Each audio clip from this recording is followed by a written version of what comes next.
ആണെന്ന് ഇമാം ഗസാലി റളിയല്ലാഹു അൻഹു പറയുന്നു. ശ്രദ്ധിക്കണം, ജനാസയിൽ ഏറ്റവും അഫ്ളലായ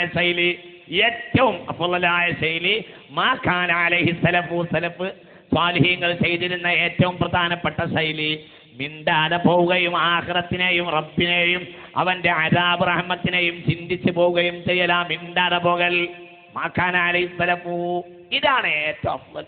ഇതിൽ തർക്കവുമില്ല.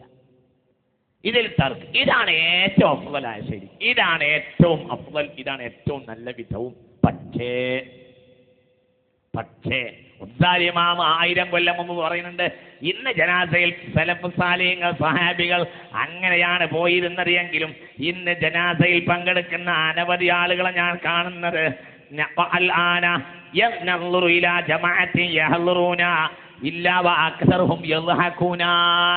ഇന്ന് അധികരിച്ച ആളുകളും പോണ തിരിച്ചിട്ടാണ് ഞാൻ കാണുന്നുണ്ട്.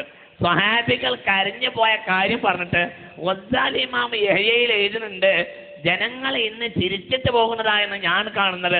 സ്വഹാബികൾ ജനാസയിൽ പോയിരുന്നത് മിണ്ടാതെയും കരഞ്ഞിട്ടും വേദനിച്ചിട്ടുമായിരുന്നു.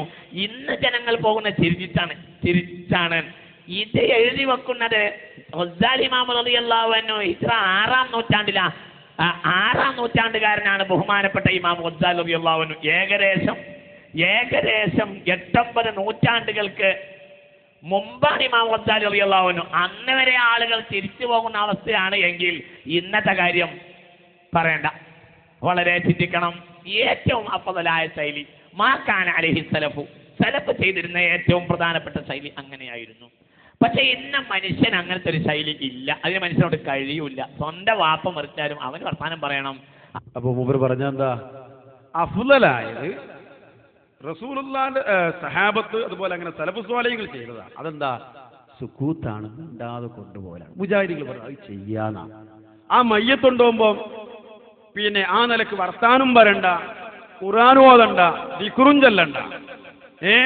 ആ നിലക്കുള്ള യാതൊന്നും പുറത്തേക്ക് കേൾക്കാനേ പാടില്ല. വർത്താനം പറ്റൂല, കളിക്കും വേണ്ട, ചിരിക്കും വേണ്ട, ഒന്നും പറ്റൂല. മുപ്പത്തിനാല് കളിയും ചിരിയൊക്കെ ഉണ്ട്, അതിനും വേണ്ടി ദിക്റ് അത് പറ്റൂല. ഇങ്ങനെ ഉണ്ടാക്കല് എന്തൊക്കെ ഉണ്ടാക്കാം. ഒരാളിപ്പോ പള്ളിയിൽ നിങ്ങൾ ആലോചിച്ചു, പള്ളിയിൽ ജുമാന്റെ അടുത്ത് ഖതീബ് ഒഴിച്ച് ബാക്കി ആൾക്കാരൊന്നും മിണ്ടാൻ പാടില്ല, സംസാരിക്കാൻ പാടില്ല.